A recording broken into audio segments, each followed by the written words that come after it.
Enquanto, ó Salvador, teu livro eu ler, meus olhos vêm abrir, pois quero ver da mera letra além a ti, Senhor. Eu venho a ti, Jesus, meu Redentor. À beira-mar, Jesus, partiste o pão, satisfazendo ali a multidão. Davi do pão és tu, vem, pois assim satisfazer, Senhor, a mim.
Na presença de Deus derramar,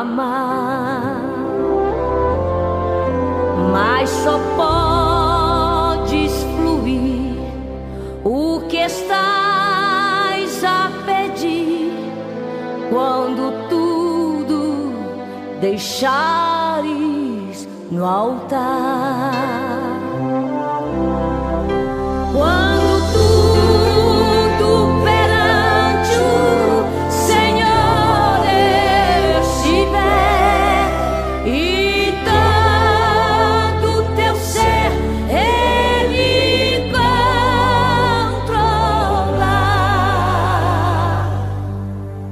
Só então hás de ver que... Bom dia, na paz do Senhor Jesus. Prazer enorme estar com vocês nesta manhã para glorificarmos, estudarmos a palavra de Deus. Deus vos abençoe. É um prazer muito grande para o pastor Gênesis, para a nossa escola. Estamos estudando a carta aos Hebreus. Nós não temos o titular que fez essa carta, mas tenho certeza que a inspiração veio do Espírito Santo de Deus. Amém, amados? Nós vamos orar pedindo as bênçãos de Deus para o nosso caderno de oração e também para você que está nos assistindo, com todos os pedidos que serão colocados. O nosso Deus sabe da sua necessidade e eu tenho certeza que Ele tem a resposta, porque Ele é o Deus de ontem, de hoje e de sempre. Como diz o Salmo 46, Deus é o nosso refúgio e fortaleza, socorro bem presente na hora da angústia. Amém? Oremos. Pai Celeste, te agradeço pela noite de paz que nos concedestes. Agora, Pai, estamos iniciando esta escola. Tu sabes aqueles que vão estar ouvindo, Tu sabes das necessidades daqueles que porventura tenham ou estejam passando por qualquer prova. Eu quero estar entregando nas Tuas mãos, Pai, porque eu sei que o Senhor tem cuidado de nós. E quando o Senhor cuida de uma vida, ela é abençoada. Obrigado, Pai. Abençoe o nosso caderno de oração. Tu sabes os pedidos que eles estão colocados. Ó Senhor, abençoa a Tua igreja, que tem a missão de ser o sal e a luz da terra, os pastores, os cultos presenciais, os cultos online, como essa escola está sendo, Pai, que possamos tudo fazermos para a Tua glória e louvor. Ó Senhor, eu te agradeço pelo privilégio de Te servir. Abençoe, eu oro assim com ação de graças, em nome de Jesus, para a glória do Senhor Jesus. Amém e amém. Amados, é um prazer tê-lo conosco E agora nós vamos chamar o nosso hino, que é da nossa abertura, 545 do Cantor Cristão. Abra o seu cantor, vamos adorar agora ao Senhor, amém?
Glória a Deus.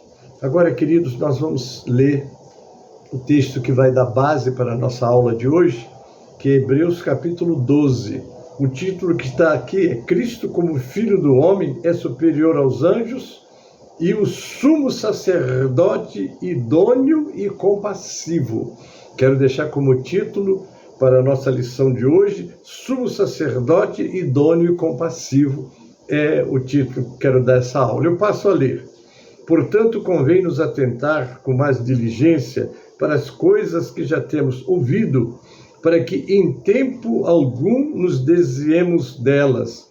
Porque se a palavra falada pelos anjos permaneceu firme, e toda transgressão e desobediência recebeu a justa contribuição, como escaparemos nós se não atentarmos para uma tão grande salvação, a qual, começando a ser anunciada pelo Senhor, foi-nos depois confirmada pelos que a ouviram, testificando também Deus com eles por sinais e maravilhas, e várias maravilhas e dons do Espírito Santo distribuído por sua vontade.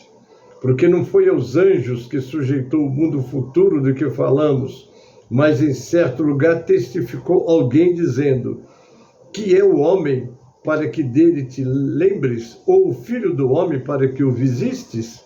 Tu o fizeste um pouco menor do que os anjos, de glória e de honra o coroaste, e o constituíste sobre todas as obras das tuas mãos. Todas as coisas lhe sujeitaste debaixo dos pés. Ora, visto que ele sujeitou todas as coisas, nada deixou que ele não esteja sujeito. Mas agora ainda não vemos que todas as coisas lhe estejam sujeitas. Vemos, porém, coroado de glória e de honra aquele Jesus que fora feito um pouco menor do que os anjos, por causa da paixão, da morte, para que pela graça de Deus provasse a morte por todos. Porque convinha que aquele para quem são todas as coisas e mediante quem tudo existe, trazendo muitos filhos à glória, consagrasse pelas aflições o príncipe da salvação deles. Porque assim o que testifica como os que são testificados são todos de um, por cuja causa não se envergonha de lhe chamar irmãos, dizendo: anunciarei o teu nome aos meus irmãos, cantar-te-ei louvores no meio da congregação. E outra vez, porei nele a minha confiança, e outra vez, eis-me aqui a mim e os filhos que Deus me deu.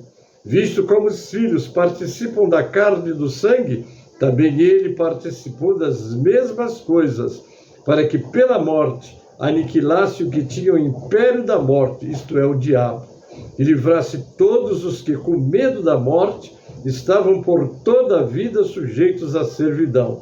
Porque, na verdade, ele não tomou os anjos, mas tomou a descendência de Abraão, pelo que convinha que em tudo fosse semelhante aos irmãos, para ser misericordioso, fiel, sumo sacerdote naquilo que é de Deus, para expiar os pecados do povo. Porque naquilo que ele mesmo, sendo tentado, padeceu, pode socorrer aos que são tentados. Aqui está o nosso texto. E antes de nós entrarmos na meditação, eu quero convidar a Voz da Verdade, esse grupo, esse conjunto maravilhoso que Deus tem dado sabedoria, inspiração para criar hinos maravilhosos. E nós agora vamos ver o Verbo voltará.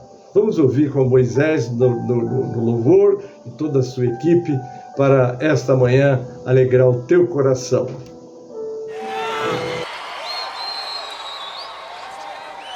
A coisa mais linda que existiu, nunca vai ter outra igual. Deus tomando a forma humana. Se você pensar profundamente, isso é a coisa mais linda que existe. No princípio era o Verbo. O Verbo estava com Deus. E o Verbo era Deus. Nele estava a vida. E a vida é a luz dos homens. Teve um homem enviado por Deus chamado João. Não era ele a vida. Ali estava a verdadeira vida que alumia todo homem que vem ao mundo. Estava no mundo. O mundo foi feito por ele. E o mundo não o conheceu. Mas a todos quanto conheceram, deu-lhes o poder de serem chamados filhos de Deus, a saber, aos que creem no seu nome.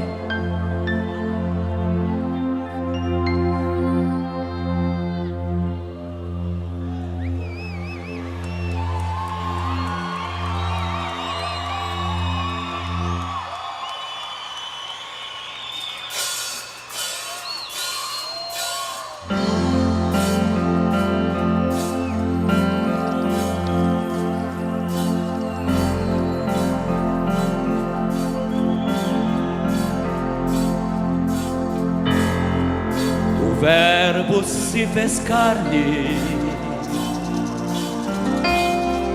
e entre nós ele habitou, e vimos sua glória como a glória do Senhor. E ele como homem sentiu tudo o que sinto, trocou minha tristeza pelo seu paraíso.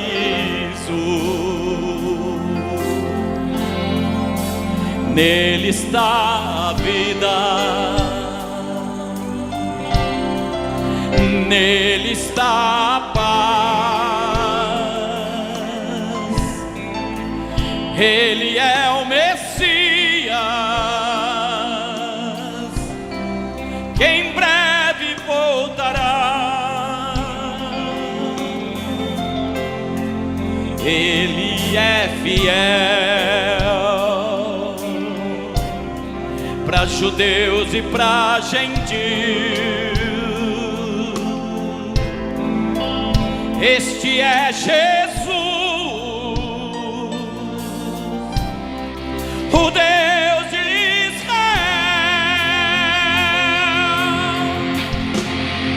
Volta, Jesus, o templo está pronto, o castiçal aceso, pro Deus de Israel voltar.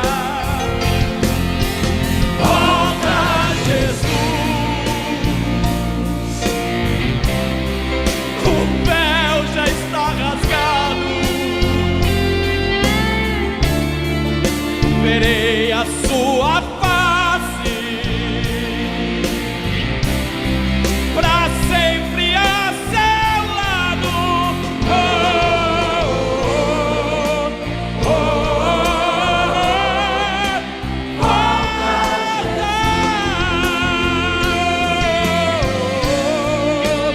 oh,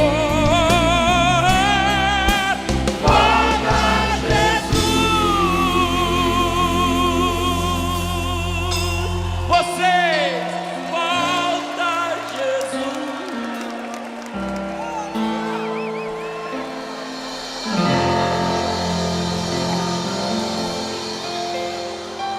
Casa.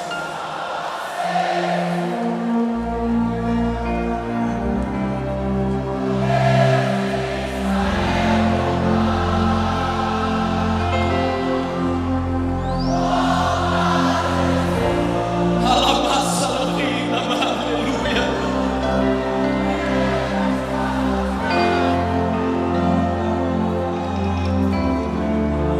Verei a tua face, pra sempre a teu lado.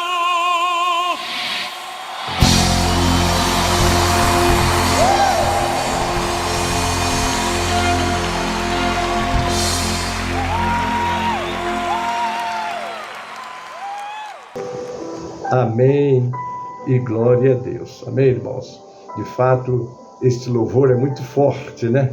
Que Deus tenha te abençoado, creio que abençoou. E agora vamos para a nossa meditação, amém? Então vamos lá, vamos numa pequena introdução da nossa aula, né? Vamos lá. Então, o texto áudio, por isso, precisa que prestemos maior atenção ao que temos ouvido, para que jamais nos desviemos. Como é interessante, né? A negligência quanto ao estudo da Bíblia resulta em apatia. Mas o que é apatia? É o estado da alma não suscetível de comoção ou interesse, insensibilidade, indiferença espiritual e fraqueza para vencer as tentações que nos assaltam. O chamado para que nos apeguemos às verdades do Senhor com mais firmeza, no entanto, envolve não só o conhecimento teórico das Escrituras, mas o conhecimento prático. É praticando as Escrituras que você vai ter uma experiência maior com o autor da Bíblia, com o autor da fé. Ela não é um livro só de história, teórico, não. Você tem que crer e colocar em prática. A distribuição dos dons do Espírito Santo e a manifestação deles é o testemunho de Deus na terra através daqueles que se dispõem a fazer a sua vontade. Você quer ser um instrumento nas mãos de Deus? Então você precisa de buscar o conhecimento da palavra, que é a revelação de Deus para as suas criaturas. Uma vez que você teve um encontro com o Senhor, você agora tem que santificar a sua vida, buscar se encher de Deus, revesti-los do Senhor e da força do seu poder, e ser uma testemunha viva do Senhor em tudo que fizer e por onde passar. Então, acrescenta ainda, envolve a entrega da própria vida aos cuidados do Espírito, que é o Espírito Santo, a fim de que a nossa mente seja renovada e possamos não somente compreender, mas experimentar qual seja a boa, agradável e perfeita vontade de Deus. Está lá em Romanos 12:2. Mas o que é a vontade de Deus? Então vamos lá. A vontade de Deus é que vocês sejam santificados, abstenham-se da imoralidade sexual.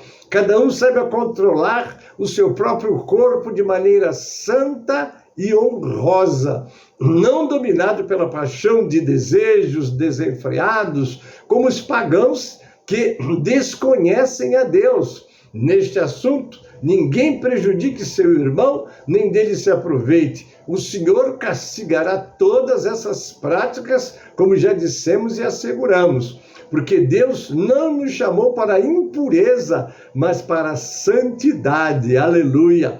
Portanto, aquele que rejeita estas coisas não está rejeitando o homem, mas a Deus, que lhes dá o seu Espírito Santo. Nós temos o Espírito Santo, e o Espírito Santo foi o outro consolador que veio para ficar com a igreja, para que a igreja esteja sempre entendendo, querer e fazendo a vontade de Deus.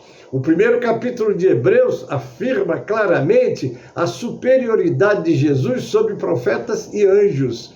Em vista deste fato, o autor ressalta a necessidade de prestar atenção à mensagem dada pelo Senhor, está lá no capítulo 2:1, e confirmada por Deus através dos milagres. A igreja tem que viver sobrenaturalmente em relação às coisas de Deus, não ficar apenas sendo uma igreja mecânica. Fala, mas não vive. Fala, mas não há intervenção divina nos seus cultos, nas suas pregações e nos seus louvores. É preciso que o Shekinah de Deus esteja presente nas nossas reuniões. E para Deus se manifestar, é preciso que nós estejamos fazendo aquele culto, como o próprio Jesus disse, em espírito e em verdade.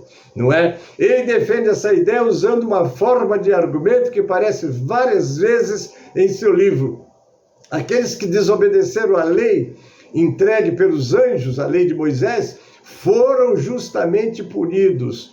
Desde que Jesus é superior aos anjos, e ainda mais certo do que a desobediência de sua lei será punida. Está lá em 2:2-4. Esta forma de argumento é às vezes chamada do secundário para o principal, isto é, o ponto é apresentado do caso menos importante para o caso mais importante.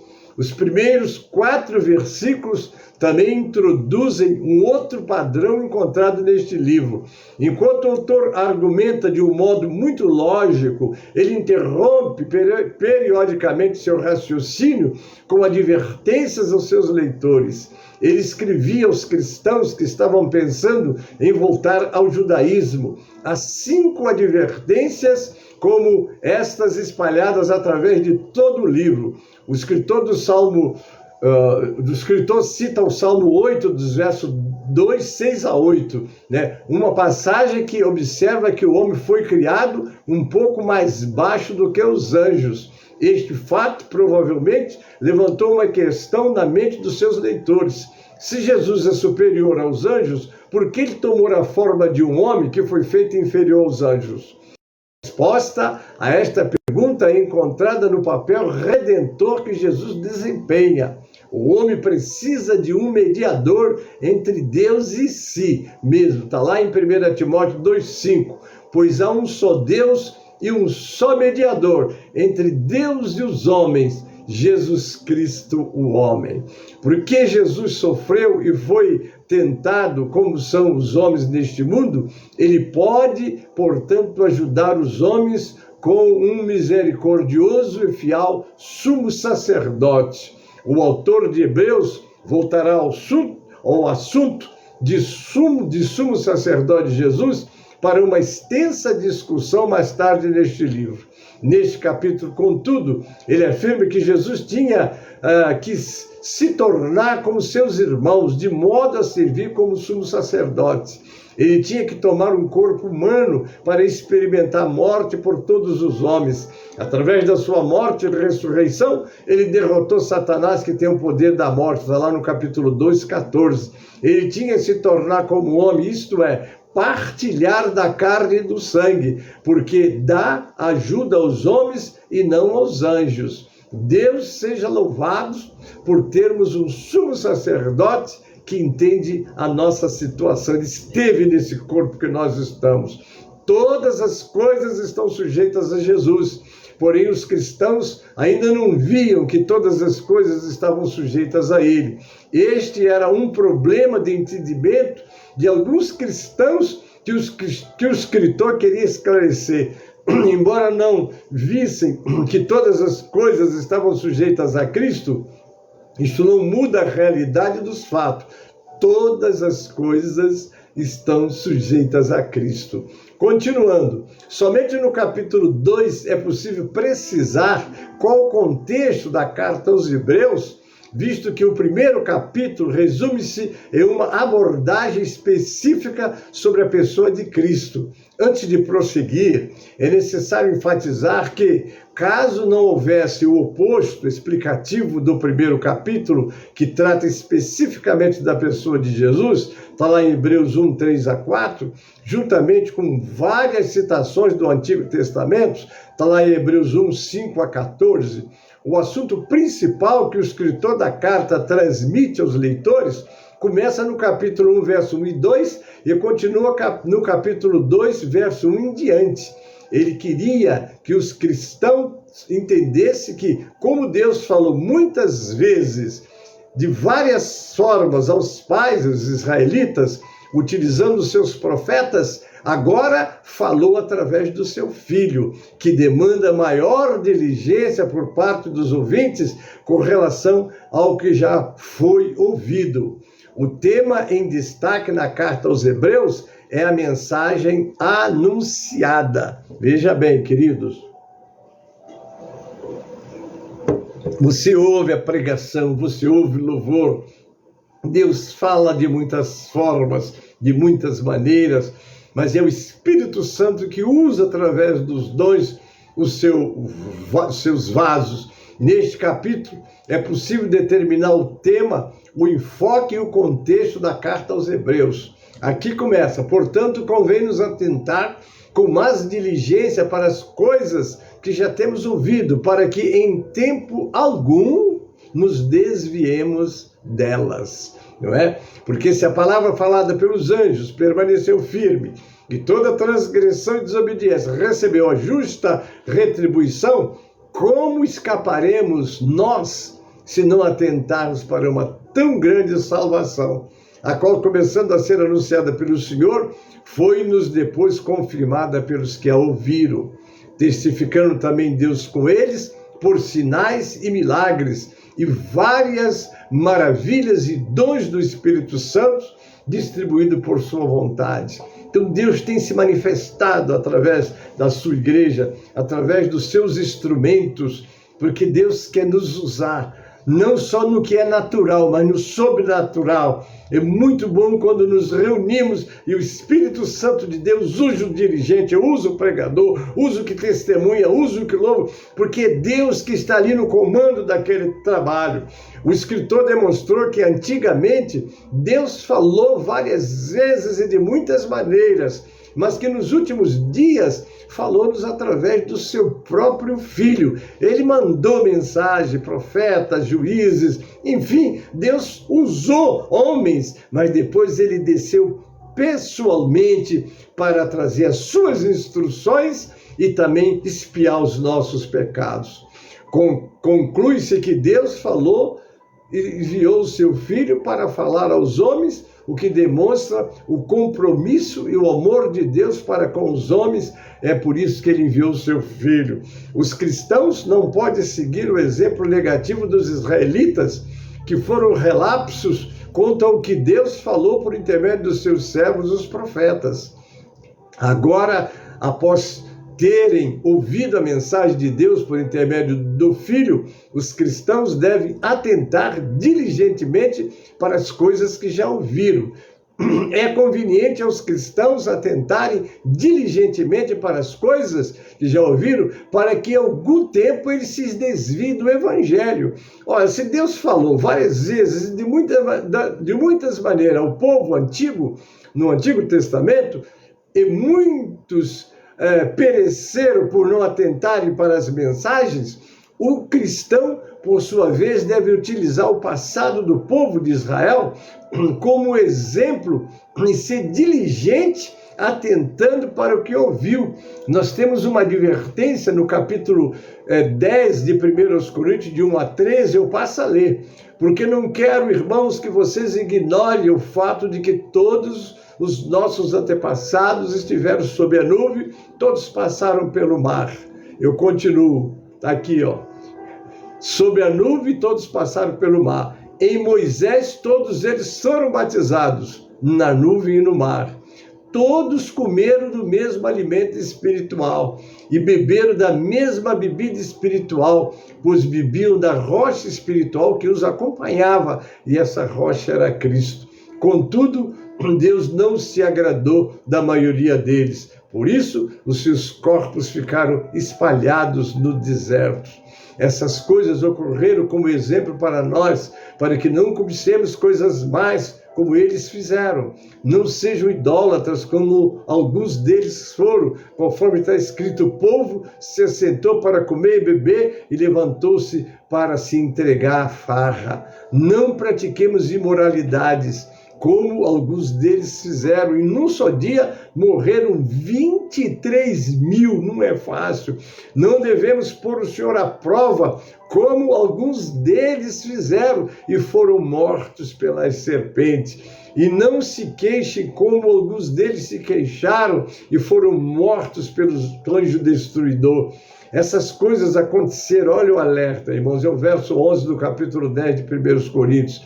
Essas coisas aconteceram a eles como exemplo e foram escritas como advertência para nós sobre quem tem chegado o fim dos tempos. Não sobreveio a vocês tentação que não fosse comum aos homens, e Deus é fiel.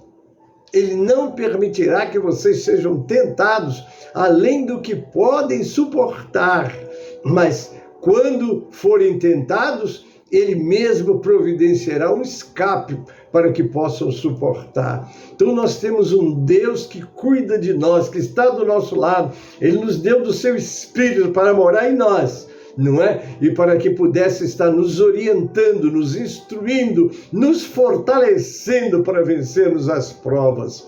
O peso da argumentação decorre dos seguintes fatores: se a palavra dos anjos, que são ministros de Deus, permaneceu firme, e toda transgressão e desobediência couberam justa retribuição, que se dirá da palavra do Filho, que é a expressa imagem do Deus invisível?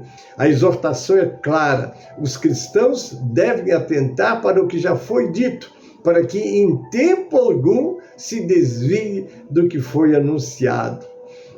Observe que o risco de se desviar da palavra anunciada é factível. O que quer dizer factível? Que pode ou tende a acontecer, que é possível.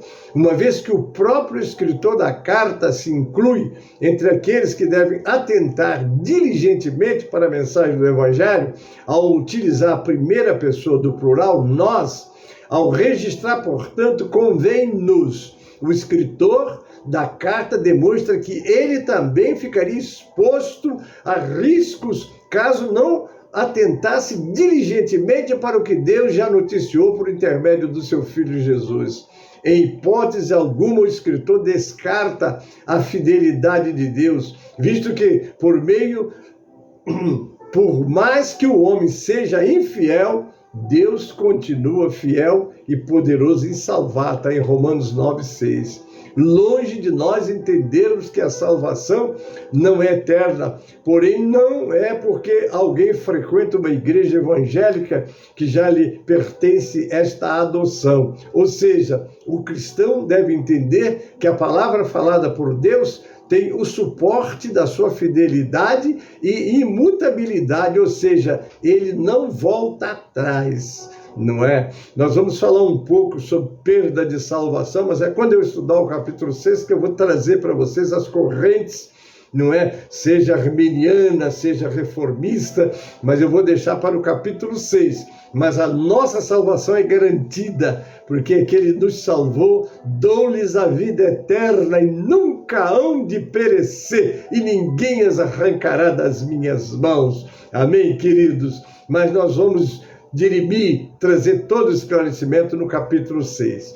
Esta é a garantia da salvação dos que creem, a fidelidade e imutabilidade de Deus. Mas da mesma forma que o homem é salvo por causa da fidelidade de Deus, é necessário compreender e não esquecer que Deus trará ira sobre todo o coração impenitente.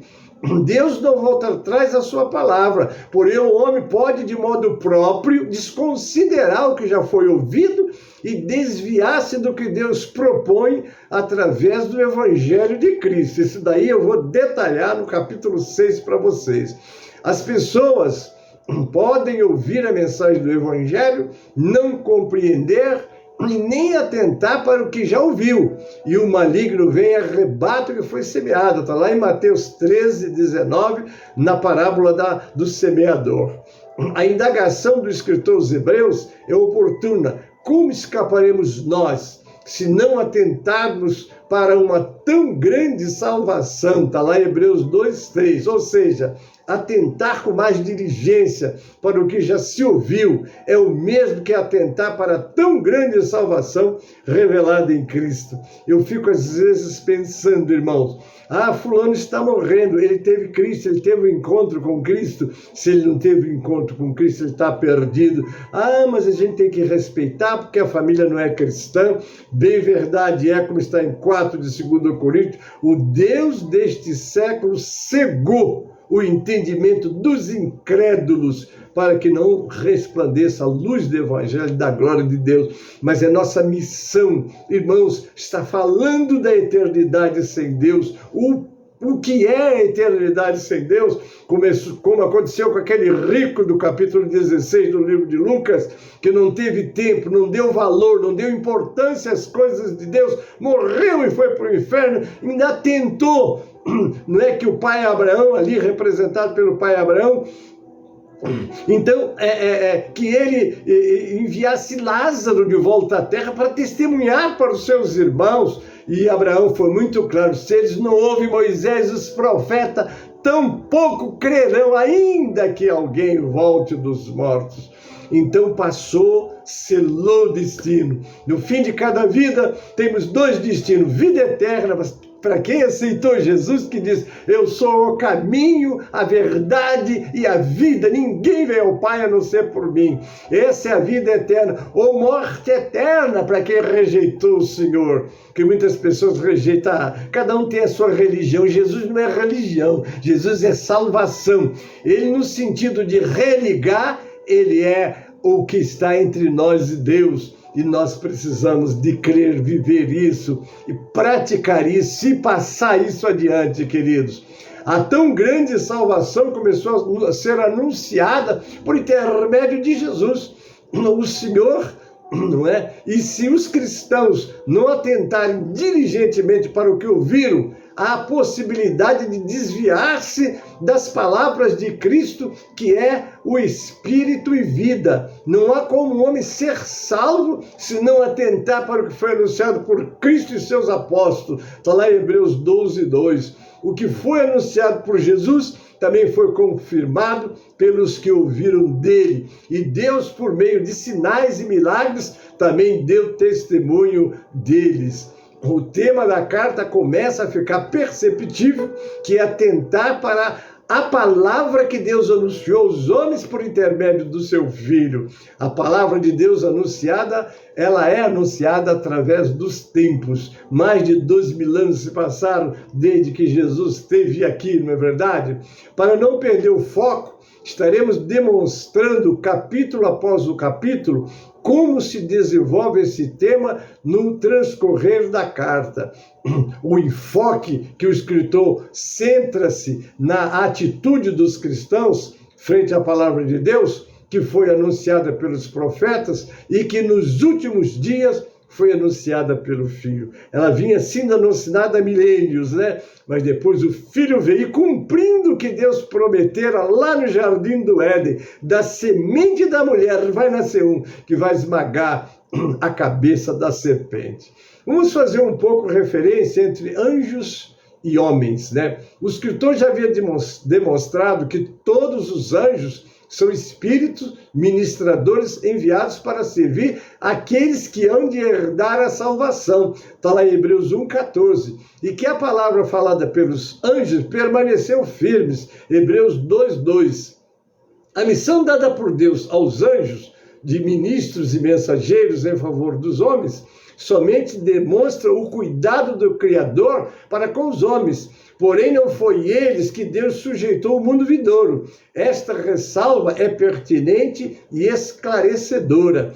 Os anjos foram comissionados como mensageiros, porém não serão eles que exercerão o domínio no mundo vindouro. O escritor apresenta alguns versículos que dá sustentação à sua argumentação para tornar evidente o exposto no versículo 16, porque, na verdade, ele não tomou os anjos, mas tomou a descendência de Abraão. Os cristãos devem apegar-se com firmeza às verdades ouvidas, visto que é um mundo vindouro no qual todos os que creem em Cristo exercerão domínio. Olha que coisa tremenda, não é?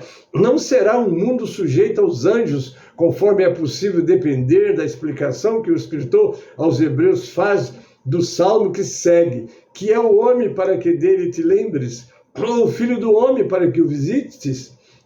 Tu o fizestes um pouco menor do que os anjos, de glória e de honra o coroaste, e o constituíste sobre as obras das tuas mãos. Todas as coisas lhe sujeitaste debaixo dos pés. Obviamente que esse homem aqui está se referindo ao próprio Cristo. Está lá no Salmo 8,4 a 6, Hebreus 2, 6 a 8.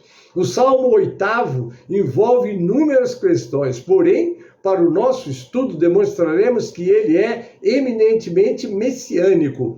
Ao ler as citações do Antigo Testamento, é necessário ter o cuidado de verificar qual a relação entre o texto citado e a argumentação do escritor da carta, e me refiro aos Hebreus, não é isso? Ao lermos o Senhor nosso, quão admirável é o teu nome em toda a terra, pois puseste a tua glória sobre os céus. Olha que coisa tremenda, né? No Salmo 8.1, se observa que o verso 1 do Salmo 8º é um momento de louvor ao mesmo Senhor, identificado no Salmo 45. Tu, Senhor, no princípio fundaste a terra, o Salmo 45:6, e que o escritor aos Hebreus demonstra com propriedade ser uma referência à pessoa do próprio Cristo, Filho com letra maiúscula, que se refere sempre a Jesus. O versículo 2 do Salmo 8 também foi citado por Jesus.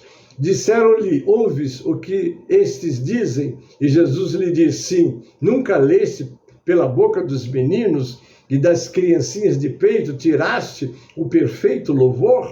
Né? Ficaram indignados com o louvor das crianças que estavam assim direcionado à pessoa de Cristo. Aqui está se referindo aos fariseus, né? Eles queriam que Jesus repreendesse as crianças e Jesus lhes citou o Salmo 8, verso 2, o que demonstra que Cristo é especificamente o Senhor do versículo 1 do Salmo 8, sendo ele digno do louvor das criancinhas. Tu ordenaste força da boca das crianças e dos que mamam, por causa dos teus inimigos, para fazer calar ao inimigo e ao vingador. Salmo 8, 2. Da mesma forma que as criancinhas, o salmista também rompeu em louvor ao ver as obras das mãos de Cristo. Quando vejo os teus céus, obra dos teus dedos, e a lua e as estrelas que preparaste, é o verso 3, né? Conforme demonstra o estribilho, o Senhor, Senhor nosso, como admirável é o teu nome sobre toda a terra, glória a Deus, né? O salmista, através da pergunta, que é o homem mortal, demonstra interesse em saber qual o papel que o homem mortal desempenha na criação. Da mesma forma, ele também não sabia que seria ou como seria o filho do homem. Porém, ele profetiza, pois pouco menor o fizeste do que os anjos, e de glória e de honra o coroaste. Fazes com que ele tenha domínio sobre as obras das tuas mãos. Tudo puseste debaixo dos seus pés. Todas as ovelhas, os bois, assim como os animais do campo, as aves dos céus, os peixes do mar, e tudo que passa pelas veredas dos mares. Está lá o Salmo 8, 5 a 8. Este, através do salmista descrito por Pedro, da qual a salvação inquiriram e trataram diligentemente os profetas que profetizaram da graça que vos foi dada. Está lá em 1 de Pedro, capítulo 1, versículo 10. O que o salmista não sabia acerca dos bens futuros, o escritor aos Hebreus demonstra ao responder a pergunta: quem é o homem? E é aos homens, né, em Cristo que Deus sujeitou o mundo vindouro. Quem é o Filho do Homem? É o Cristo, o Filho de Deus, conforme o escritor da carta aos Hebreus já havia demonstrado no adendo anterior.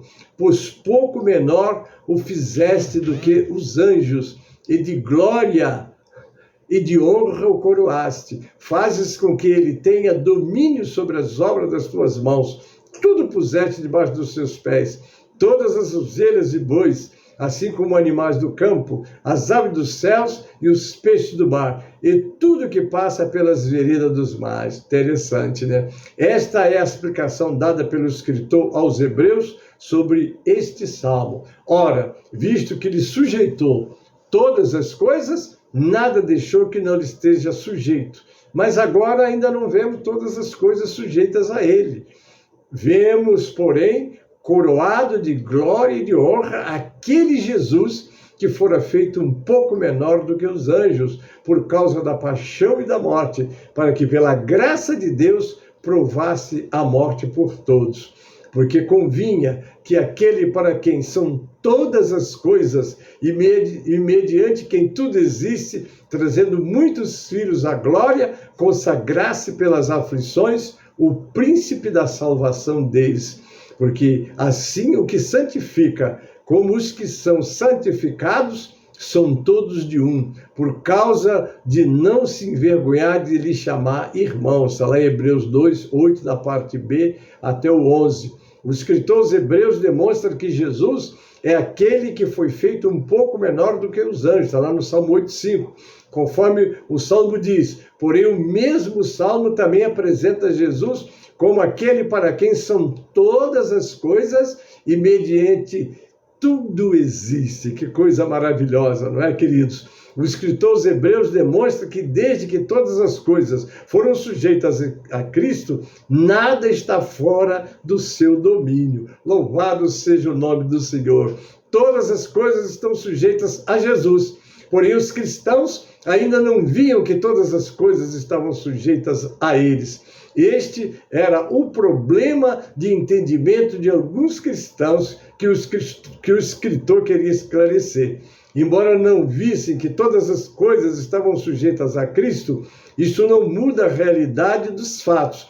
Todas as coisas estão sujeitas a Cristo. Amém, queridos? Embora Cristo esteja coroado de glória e de honra, contudo não é possível vê-lo deste modo. E agora glorifica-me, é aquela oração que Jesus fez lá no capítulo 17, verso 5 de João. E agora glorifica-me tu, ó Pai, junto de ti mesmo, com aquela glória que tinha contigo antes que o mundo existisse. O que o escritor e os cristãos viam, qual a imagem nítida que estava na memória dos cristãos? Eles ainda viam ou tinham uma ideia de Cristo como homem, o que demonstrava atentarem melhor para o que já tinham ouvido. Agora eu passo à conclusão da nossa aula. Quando os cristãos anunciavam a Jesus, muitos deles ainda tinham em mente o Jesus que foi feito um pouco menor do que os anjos, o que demonstrava que não estavam sendo diligentes com relação ao que já tinha sido falado. Muitos ainda não haviam alcançado uma compreensão plena sobre a pessoa de Cristo. Porém, o escritor da carta procura demonstrar que todas as coisas estão sujeitas ao Senhor.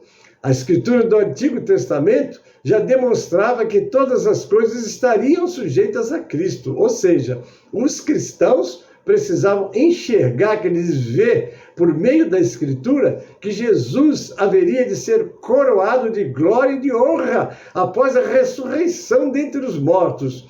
Cristo assumiu o seu lugar de honra na glória. Essa era a demanda. Esse é o porquê essa carta foi escrita. Porque muitos cristãos, como já dissemos, estavam sendo tentados a voltar para o judaísmo. Então, há muito passar para vocês, e no próximo domingo nós estaremos no capítulo 3. Agora eu vou chamar o louvor 137 do cantor cristão, já caminhando para o encerramento. Abra o seu cantor, vamos louvar o Senhor. Enquanto Salvador, o teu livro eu leio. Vamos louvar.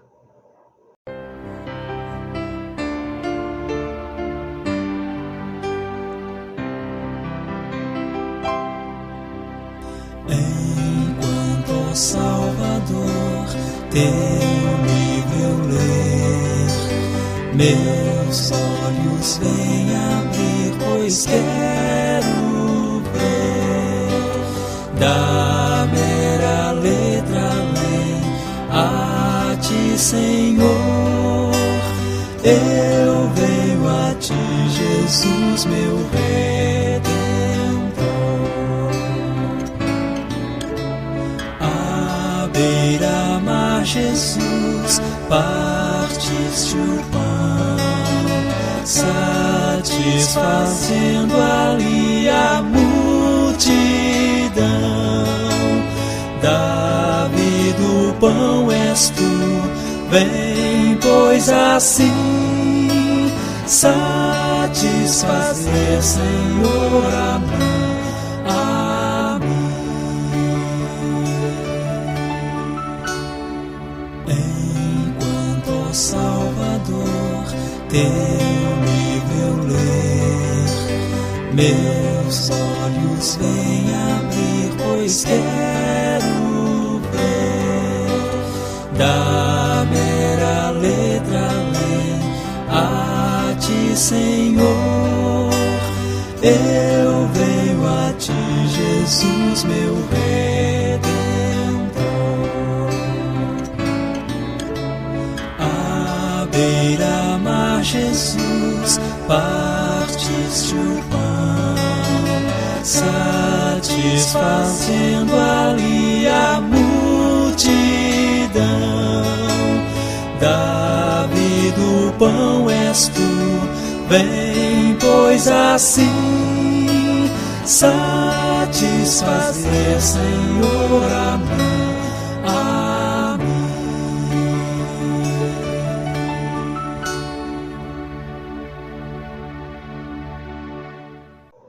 Glória a Deus. Amém, queridos? Estamos encerrando agora, queremos conhecer os aniversariantes da semana. Você fez aniversário essa semana? Parabéns. Deus te abençoe e multiplique essa data por muitos e muitos anos. Amém? Vamos recitar o verso do aniversariante. Ensina-nos a contar os nossos dias de tal maneira que alcancemos corações sábios.